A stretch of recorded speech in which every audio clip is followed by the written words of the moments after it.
Michael will take care of that.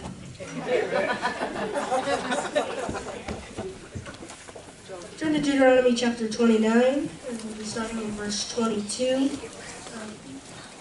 Some of you might recognize this verse from the Al Lacey series, The Journeys of the Stranger.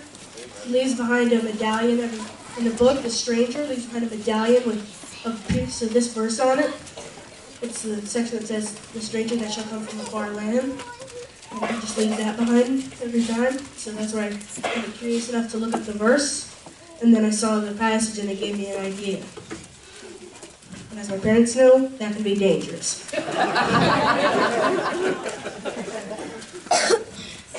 Are you all there? Deuteronomy 29. And that is what we call selective hearing.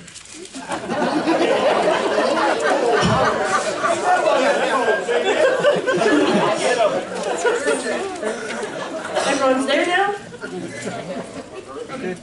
And in verse 22 it says, "So that the generation to come of your children that shall rise up after you, and the stranger that shall come from a far land shall say, when they see the plagues of that land, and the sicknesses which the Lord hath laid upon it, and that the whole land thereof is brimstone, and salt, and burning, that it is not sown, nor beareth, nor any grass groweth therein, like the overthrow of Sodom, and Gomorrah, Admah, and Zeboim, which the Lord overthrew in his anger and in his wrath.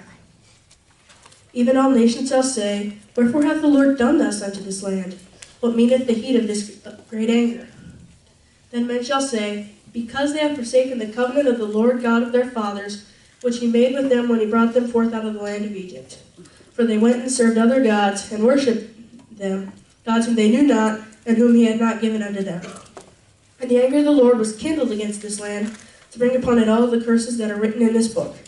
And the Lord rooted them out of their land in anger, and in wrath, and in great indignation, and cast them into another land, as it is this day."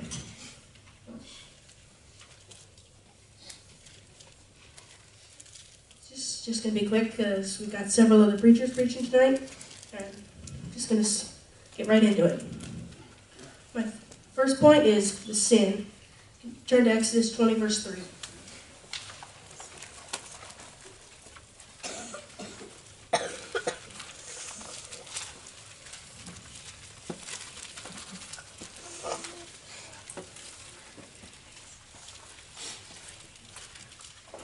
Thou shalt, and it says, "Thou shalt have no other gods before me."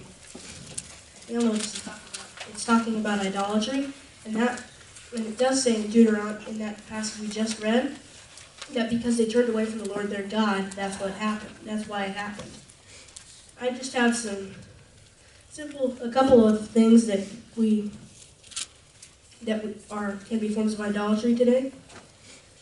One is social media. Brother Judah sort of touched on this with the comparing ourselves among ourselves message. And that was 2 Corinthians 10:12. Comparing ourselves among ourselves is not wise.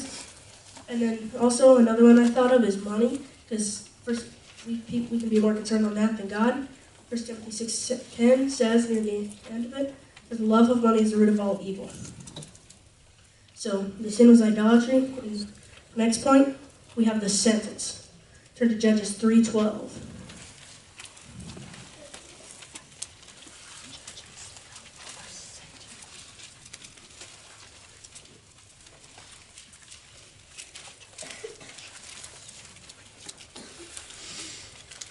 Everybody there? "And the children of Israel did evil again in the sight of the Lord, and the Lord strengthened Eglon, the king of Moab, against Israel, because they had done evil in the sight of the Lord." So this is the exact equivalent of the criminal getting sentenced to something for a crime. If it is, in a way. And the sentence, it talks about in Deuteronomy that because of their sin, and he brought upon them all the curses in this book. It's talking about, and all the stuff about the brimstone and salt and the land not being sown and not green and all that. And that would be the sentence. And then there's my final point is the solution. Same passage, but verse 9 says, "And when the children of Israel cried unto the Lord raised up a deliverer to the children of Israel, who delivered them, even Othniel the son of Kenaz, Caleb's younger brother." And turn to Chronicles, 2 Chronicles 7:14.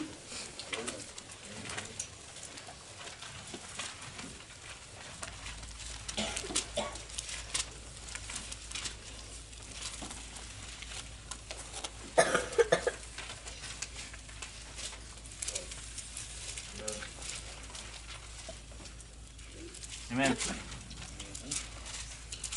It says, "If my people, which are called by my name, shall humble themselves and pray and seek my face and turn from their wicked ways, then will I hear from heaven and will forgive their sin and will heal their land." I figured this was the best verse for this because the solution was prayer. You see it all throughout Judges. Every time they turn away from God and then they cry back to Him once they're in captivity, and they go right back to what they were doing.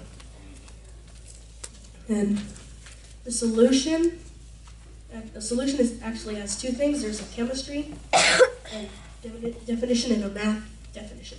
In math, it's the answer to a problem. That's what this is talking about. Is the answer to their problem of the land being barren is prayer. They need to cry out to God, turn back to Him, and break down their idols. Amen. It's like Brother Allen's sermon about taking down what's in the chambers of your inventory. They needed to do that. And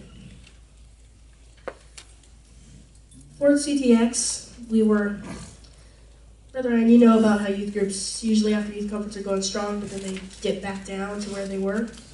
For CTX, that was about where we were, I think, and we were away from God, and CTX, and we weren't doing as good as we could have, but CTX came, all those services, the people of that getting saved, everything happening, the preachers, so many people making decisions, and that got us back to where we could be.